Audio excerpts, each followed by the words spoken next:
Hey, welcome to the Ricky Matthews Show from the Citizen Bank Studio.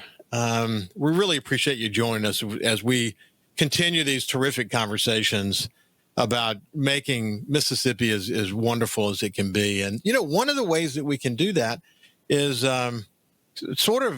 focusing on our own health and happiness. And when we're happy, it's going to make people around you happy. And that's one of the reasons why I enjoy visiting with my next guest, Robby D'Angelo. He has been known as, in different circles, but at the end of the day, he is a coach that helps people mentally and physically get the most out of life and find their health and happiness.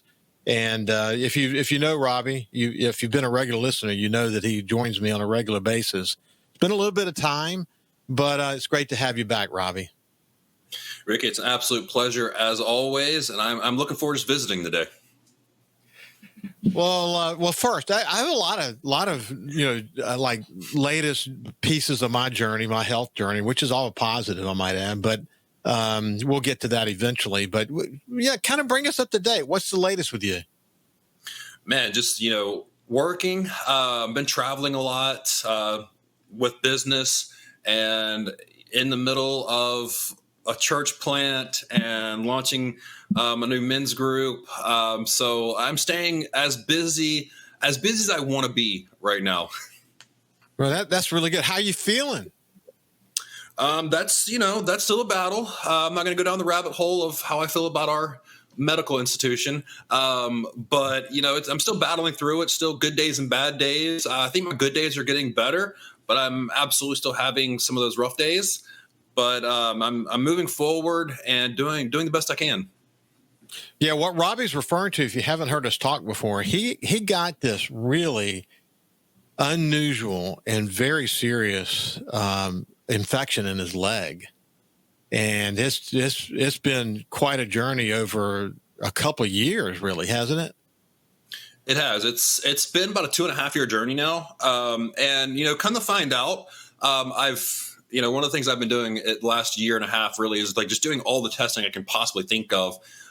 So I have found out now I do have a genetic mutation that kind of prevents my immune system from fully kicking on. 7 months of antibiotics have wrecked my body. I'm still dealing with weekly, if not a couple times a week, migraines. So yeah, it's been a journey. And we're, still trying new things and still looking for possible answers. And hopefully we're making some progress.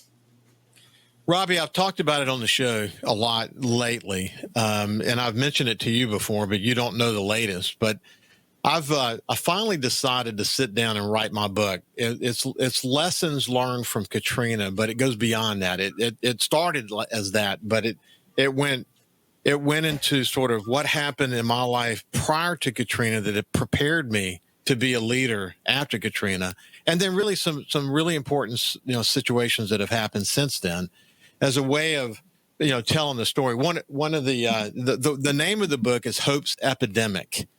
And it's about, it could be big storms or small storms, but it's about how we find resilience in our lives.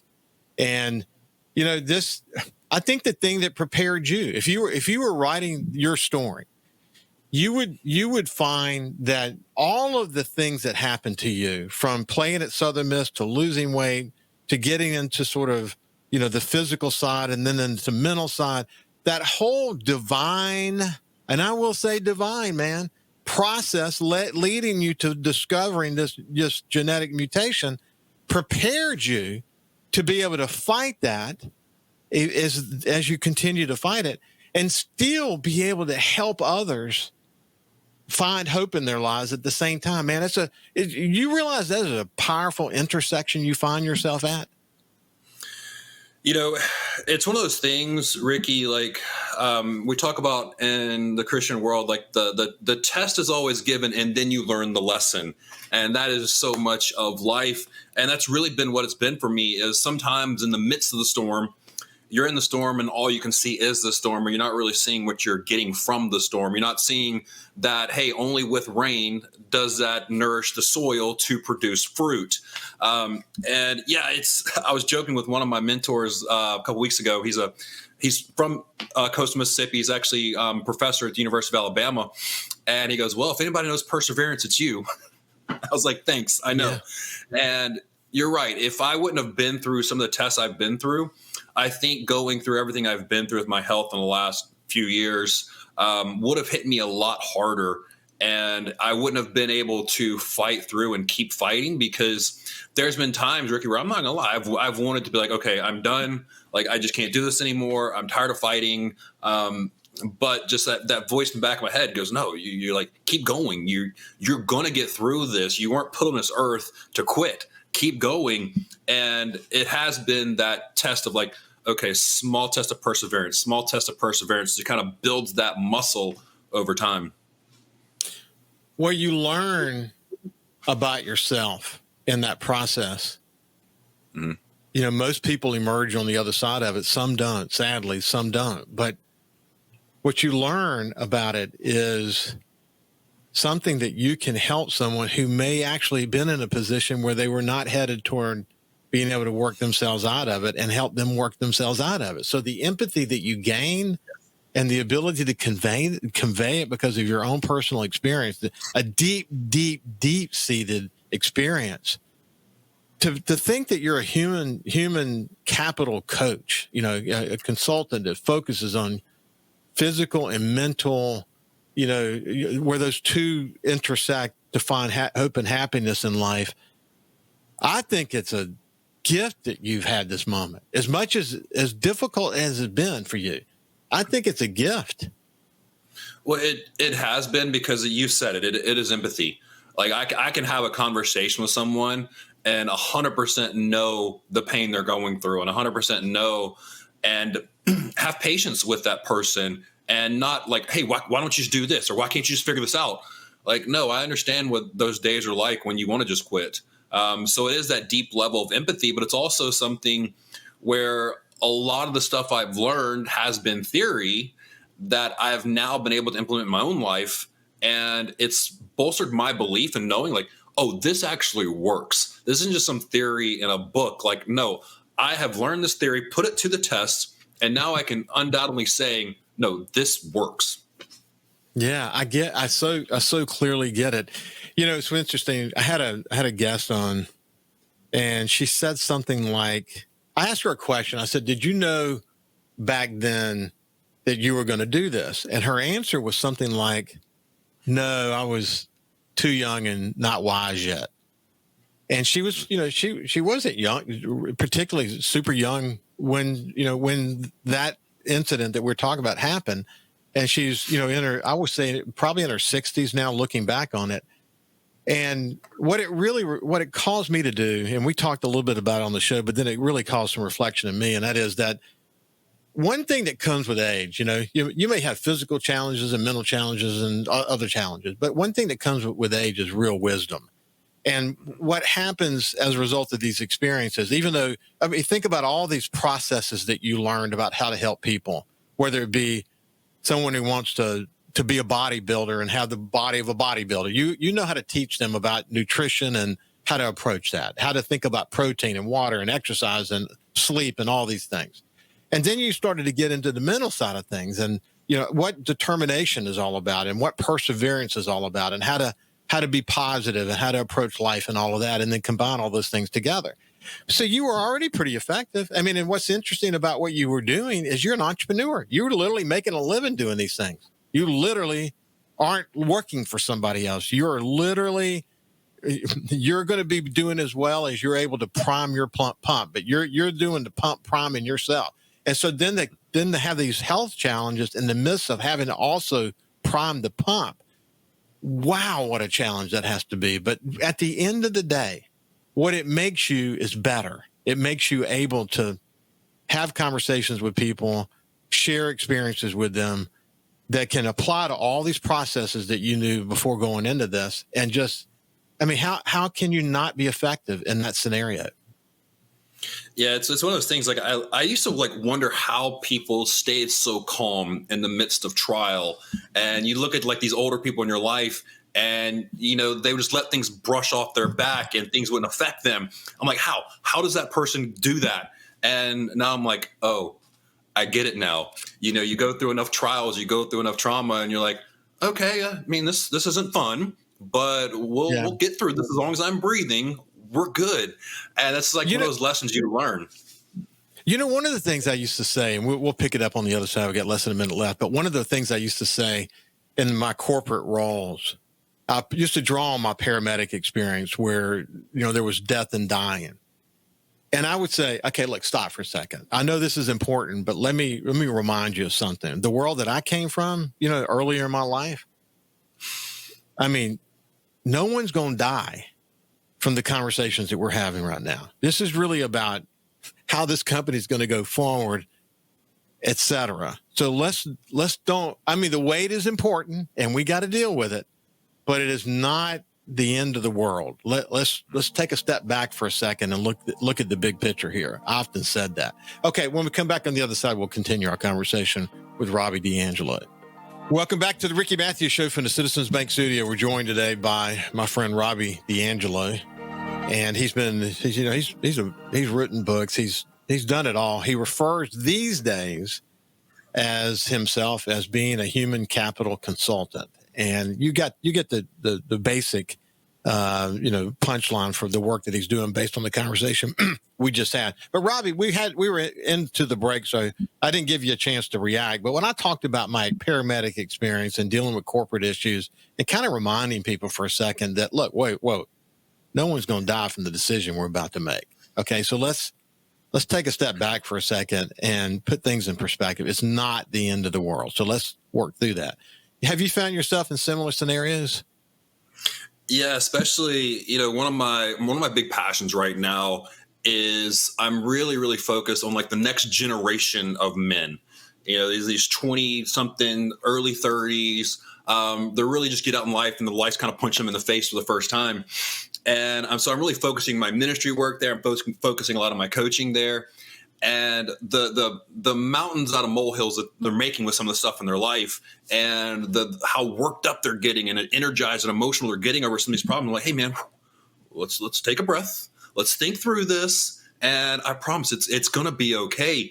But it's like we talked about earlier, they just don't have that wisdom yet to have been through enough of these problems to know that, okay, yes, this is a problem. It may not be fun, but we can work through this and we can get on the other side of this if we don't overreact, if we stay calm.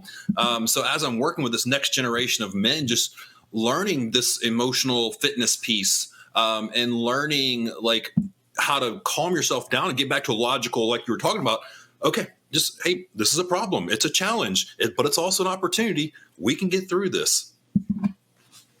There's no doubt about it. Hey, so let me tell you. So I had my annual physical. You know my story. Most recently, and I think maybe I was doing this last time we talked, but I've been for people who don't know the story. After my dad died, I went on a mission, and I have worked out weights for 44 years, and I have run or walked many miles a week for that long. In fact, I used to do the Nike app for my running, and I was up to over 2,000 miles before I moved over to my Fitbit. But today I do intermittent fasting for sure, but I do interval training. So what I'll do is and this is every other day. So I'll go out, I walk briskly for 2 minutes. I run as hard as I can for 1 minute. And then I walk briskly for 2 minutes, and I run as hard as I can for a minute.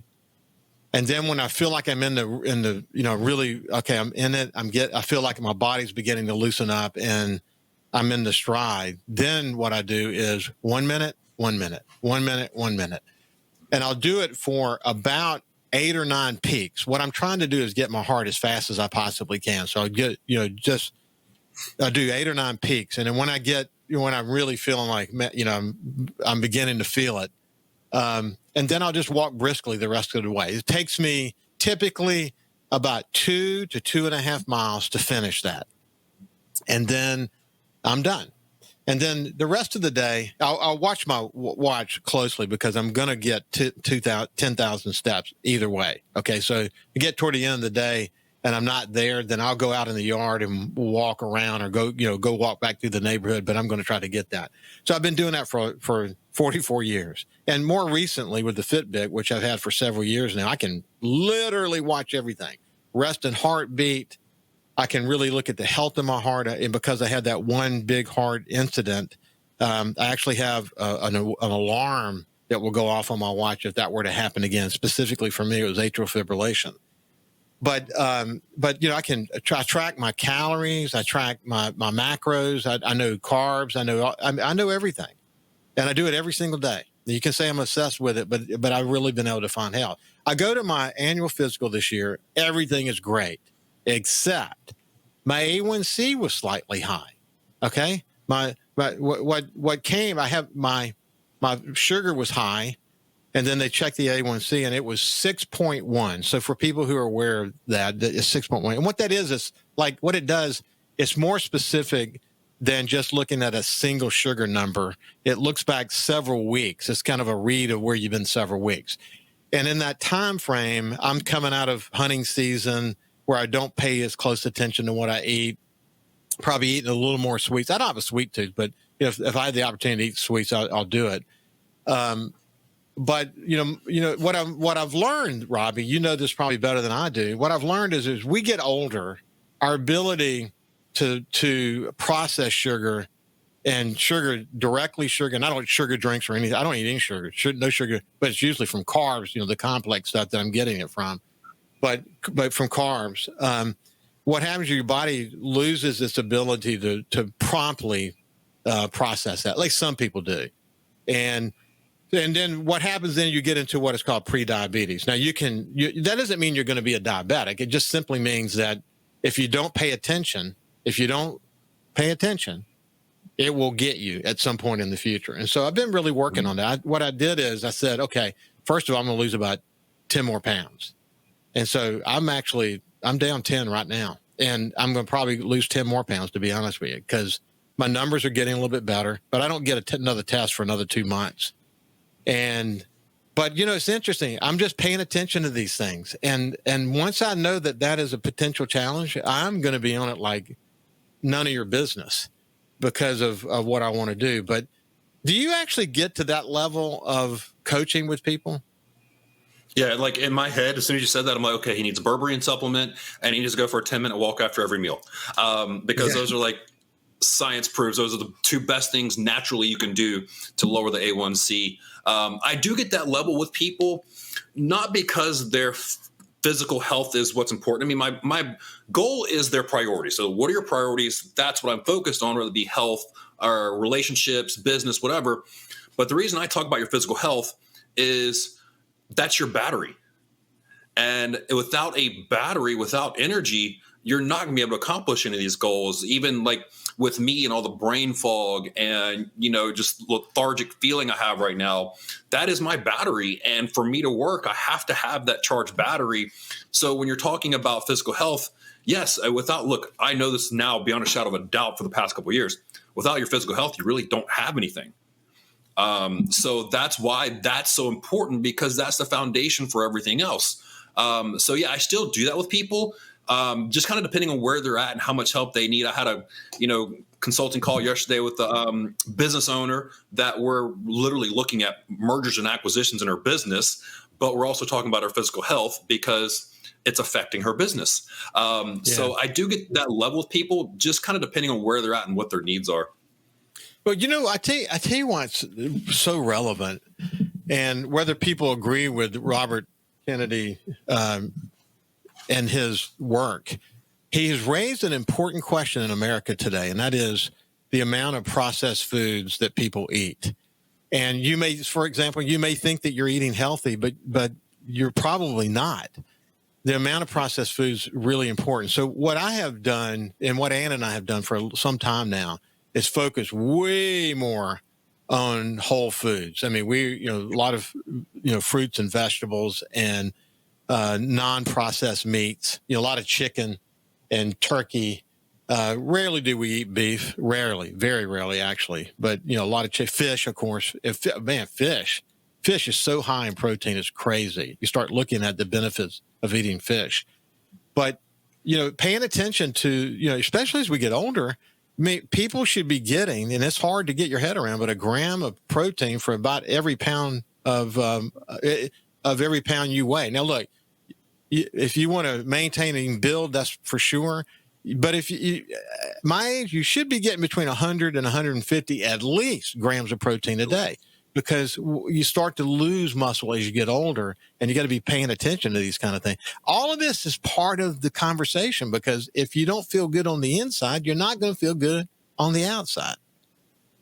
Yeah, I mean, just think about like when you have a headache or you don't feel good or you're sick, how good do you treat the people in your life? How well do you perform at work? When you start looking at the effects of you not feeling well, you're going to start to notice those things. So, I oftentimes I turn it on people. I'm like, well, why is this important to you? And they go down the rabbit hole of the whys. We go about the 7th level deep, and their relationships for anybody on this earth, relationships are the most important thing in your life. Well, if you're not taking care of yourself, how good are your relationships going to be? Whether that be business, family, whatever. And you're right, man, just keep it simple. Farm to table, eat whole foods, get off the couch. And I had this debate. I know we're getting close to the break, but I had this debate with somebody. They're like, oh, well, it's just so expensive to eat healthy. I'm like, time out. Like, no, you can buy like a 20-pound bag of rice for like $15. Potatoes are cheap. Vegetables are cheap. Meats, chicken, it's like $3 a pound. Like, it's not expensive. It's just harder, right? It requires effort for you to cook these things. So you just got to make it a priority. Hey, I want to share one of my biggest learnings about the relationship between getting the right amount of protein and hunger. And perceived hunger. We'll talk about this on the other side. We're going to continue our conversation with Robby D'Angelo when we get back from break. Welcome back to the Ricky Matthews Show from the Citizens Bank studio. We're visiting with my friend Robby D'Angelo. He's an author. He helps people achieve happiness and hopeful lives, happy and hopeful lives. He's known as a human capital consultant. Hey, when we went to break, I just wanted to mention something to you. I've read a lot about this lately, and I've seen little bits and pieces of it throughout my diet journey. But what I have learned is that if I focus on getting enough protein, and I want my calories to be, I'm trying to stay at about a 500 calorie deficit every day. And I do that very religiously. So if I focus on getting to the right number of grams, 100 at least, usually, more than that, 100 to 150. What I find is that when you do that calorie distribution, then it lessens what you can do in other areas. So I'm going to end up eating more, for example, if you get feeling more salads with no salad dressing. I'll take red wine vinaigrette and maybe a tablespoon of oil. Help me. What oil? Olive oil. Olive oil, of course. Yeah. And that's what I'll do. That's what I'll use for dressing. And then it's a lot of cauliflower, stuff that will fill me. And then what I find is before I would snack a little bit too much. And snacking for me was frozen grapes. I just love frozen grapes. It wasn't potato chips, it wasn't anything. But see, frozen grapes are full of sugar. I mean, they go, as opposed to something like a blueberry that is slowly released. You eat grapes, they're like straight jolt of sugar into your system, and it can overwhelm your system. And I didn't realize that. What I learned by getting the right amount of protein, though, the benefits of that we spoke about a minute ago, especially as you get older, is that it also helps you with appetite. You're not craving snacks. I'm not craving snacks like I used to. And now when I do, by the way, I'll have maybe a small bowl of smart popcorn or something like that, and then I'm cool. I'll move on. I'll move on about my business. It is dramatic how much difference it makes. Yeah, when you look at it, I mean, think about what protein is. It is a very dense food, and the reason it increases satiety, right, your satisfied feeling, is protein, because it's a denser food, takes a lot longer to break down in your body. So you're getting the calories you need. Protein is arguably the most important food group because it's the one that you can't live without. And because it takes a while to break down, because it's the core nutrient, you said it, I wish everybody would focus on that. If you get 1 pound of protein for every pound of desired body weight. 1 gram of protein for every pound of desired body weight. And you just make that the foundation of your diet like you have. And then you can build your fats and carbs on top of that. That should be where everybody starts. And protein's been demonized by, I'll just call it what it is, lobbyists. But protein has been demonized as far as like it's bad for your liver, getting too much protein. All that's been debunked. So yeah, just understand that your body needs protein, it needs a lot of it, and it is the best food group to put in your body, other than, secondary, of course, being fruits and vegetables. And I think probably the overarching message, though, is that when you're doing like I do, you use a Fitbit, and they've got every food you can imagine in their database. I mean, all the brands, everything's there, even restaurants, the known restaurants.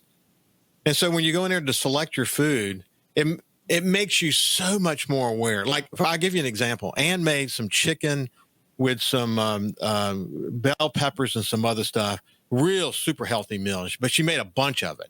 Okay, we always had the family over on Sundays, but she made a bunch of it. And so yesterday she pulled out. She said, "Man, there's a lot here." And she gave me these little balls that have these stir tops to them. And she said, "Why don't you pack some so you can have in the future for whatever reason we can get too easy?" And you know what I immediately did? Because I know exactly how much I want to get. So I want to get, for that meal that I would use that for, I want to get about 6 or 7 ounces of sliced breast, chicken breast. Okay, that's what she made it with. So I measured it out, and I tried to figure out, okay, exactly how much that bowl needs to be filled with the bell peppers in order to hit that number. And that's what I did. And I filled 6 of them, okay, with what was left over, and I put it in the freezer. So now when I go back, I know each one of those represents about between 30 and 40 grams of protein. And when you think about it like that, when you learn about food, then you're so much more aware. That way, for example, when you go to McDonald's or you go to a restaurant and you start thinking about what you're eating, you don't want to do it. I mean, you get to a point where you say, whoa, I don't even do that anymore. I literally don't do that. And when I do go to a restaurant, I'm eating seared tuna. I'm eating stuff that hardly cooked with vegetables on the side. And I love it, but that's the way I approach it. By measuring things, by being aware of quantities, by tracking it, by understanding how many calories you burn and what a 500 deficit looks like. It's life-changing stuff, man. It's taken me years to get here, though. I mean, I've been on again, off again, and all. I'm really steadily on it now, and I get it. And you did it for a year, Robby. I mean, I'm assuming you still do it, but you went from over 300 pounds to just over 200 pounds in a year. And that's the way you did it, isn't it? Well, I mean, you basically described meal prepping. That's why I was over here laughing. Ricky's doing meal prepping, because that's how I lived my life. That's how I still live my life. And I think what's important about what you just said, and it's something actually other countries make fun of Americans about, is our portion size. Like the portions we have here in America, just they laugh at other countries because they're so big. But once you start understanding, like, okay, my palm is about 4 to 5 ounces of chicken, depending on how big your hand is, and you start looking at things, you start noticing things like, wow, like I can look at a plate of food and like, oh, that is a lot of calories. Like, let me, not do that. But you're creating awareness and you're creating intention with what you're putting into your body. And I think the biggest thing, we've talked about this before, the biggest thing with this is by creating awareness and intention about what I put in my body, I start to understand how it makes me feel and how my energy levels, my brain activity, just like my inflammation, like I'm chronically inflamed right now just because everything I'm dealing with, but like feeling inflammation in your body, you start to pay attention to those things and you're like, exactly what you said, I don't want to eat that anymore. Like I know for a fact, if I eat some sort of like high sugar or fried food, either a couple hours later or the next day, I'm going to feel like I had way too much alcohol and I'm hungover. I'm going to feel like crap just because I've now put that together. And sadly, especially, here in the South, a lot of people don't know what that feels like. They don't know what feeling good feels like because this is the way I've always eaten.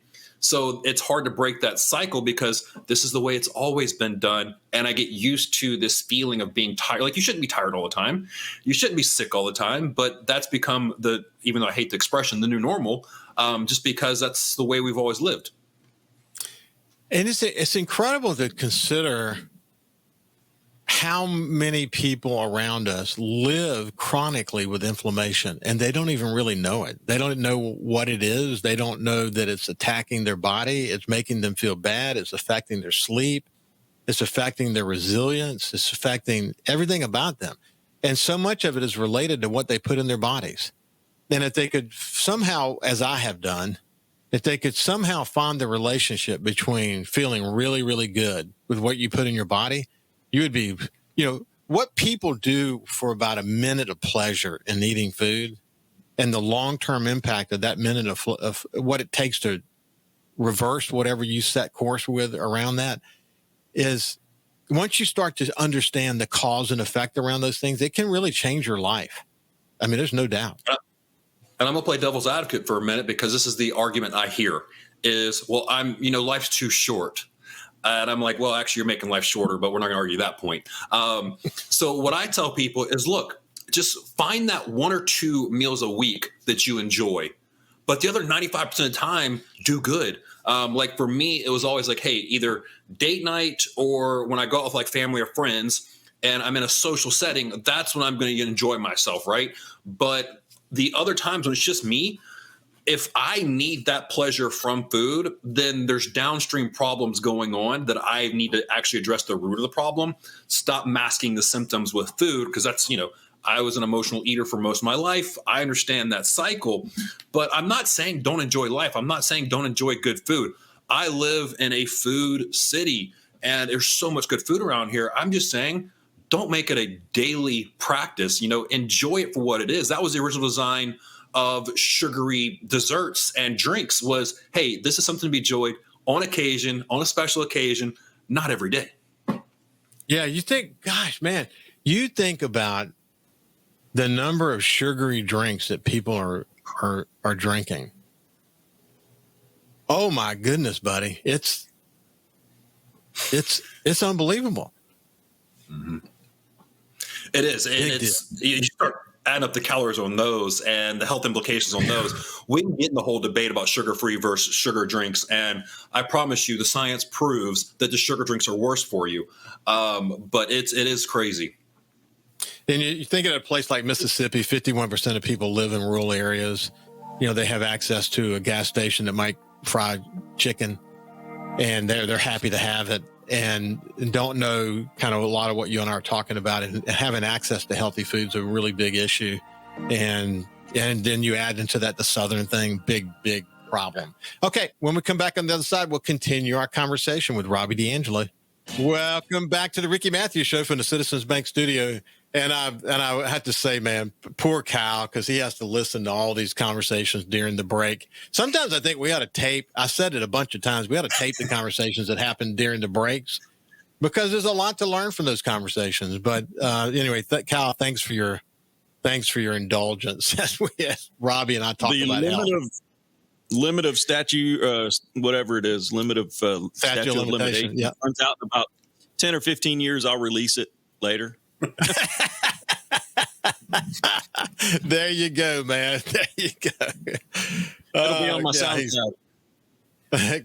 For sure, man. Cal's a great partner. But it's fun to spend time with Robby, because we talk about health and our commitment to health and all that. So it's good stuff. Okay. So Robby, coming back to you, it's been awesome to watch you grow over the 5 years that we've been spending time together. I mean, I know the trials and tribulations of life. Again, the name of my book is going to be Hope's Epidemic. The reality is that everyone goes through storms. And then in a way, your whole practice is built around helping people go through storms. It is, because I joked with one of my clients last week. I said, the only person that actually likes change is a wet baby. And change is just an inevitable part of life. And most of that change comes from, like, nobody changes because life's good, right? They change because of trauma or something bad happening or some type of toxicity. And even if you look at relationship research, one of the key statistics in relationship research is the couples that make it the longest are the best at having problems and getting back to a state of love. How quickly they can close that gap is one of the leading indicators to how successful someone's relationship will be. And I think that's so much of life too. Even when you look at, not to get too political, but the way that Trump is able to get on a phone call and magically solve problems. Like, speaking of, what's not aired, imagine being on those phone calls and hearing what's said on those. That's one of the greatest things about life that you can ever really work on is your ability to work through problems and have this, like, calm in the storm, be the eye of the storm, especially for those around you, right? Because if we're all getting emotionally reactive and we're all upset and we're all, like, in a heightened emotional state, we're not making good decisions. I always ask my clients, I'm like, hey, look, think back to the 3 worst decisions you've made in your life and think about where your emotions were. Were they heightened or were you calm? No, you were probably in the heightened emotional state and made a bad decision. And that's so much of this process is, hey, storms are coming. It's going to rain because rain is where the nourishing happens. And it's also where you learn your biggest lessons. It's where you get better. Nobody gets better in times of good. They get better through pain. You just have to kind of reframe it as saying, okay, this is life and this is just another test and it's an opportunity for me to get better. I know how hard it is hearing that. And trust me, I know how insensitive that is at times because the weight of the world's on you. But at the same time, I mean, what else are you going to do? Like, there is no other option, right? So yeah, it is a part of life. It's just we have to get better at that part of life. And we're seeing the problem of what happens when you don't get that good at that part of life, I think, with a lot of the problems we're seeing as a country right now. Yeah, I agree. There's actually one of my lessons is, and I'll send it to you at some point. I haven't finished editing yet, but one is about finding the calm in the storm. It doesn't mean that, I'm not demanding for people to be calm in the storm because, initially your reaction to a storm is about change, whatever it might be. It could be Katrina or it could be needing to lose weight because your sugar numbers were high. Okay. Your initial reaction to change, everybody reacts to change exactly the same. I don't care how good you are at change. Everybody reacts to change similarly initially. And that is, we resist it. It's just a normal human reaction. So, but so your initial reaction to a storm could be a host of emotions. But what I urge people to do, the lesson I got after Katrina, the culmination of all my life's experiences, that you still, even in that, you have to find perspective. Even in that, you need to find your calm.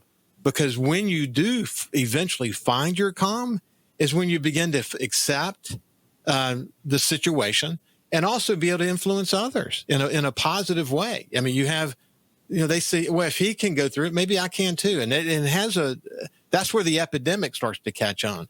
So I will actually have a whole lesson around that because I think it's so powerful. And I appreciate you talking about that. Yeah. I mean, it's, like I said, it's inevitable. It's going to happen. Life is hard. Hate to break it to you, but life is hard. You're going to have problems. You have to just admit this is a reality of life. Now, once we admit that's a reality, the question now becomes, what are we going to do about it? Are we going to play the victim card? Are we going to give up? Or are we going to say, okay, life is hard, but I'm going to be harder. Like, I'm going to go be tougher. Yeah. I'm going to be stronger. I'm going to be the one that is victorious through this. I can't be a victim, because if we're all victims, where does that lead us? What path does that go to? I love that. What a great way to end the show. Robby, it's been great to spend some time with you today, my friend. Always a pleasure, Rick. I do enjoy our visits. Yeah, this has been Robby D'Angelo. Listen, I hope today gave you an opportunity to think a little bit about your health. Every time we talk, it seems to be a little bit more intense and maybe a little bit more focused. I love that. Have a great day, and we'll see you tomorrow.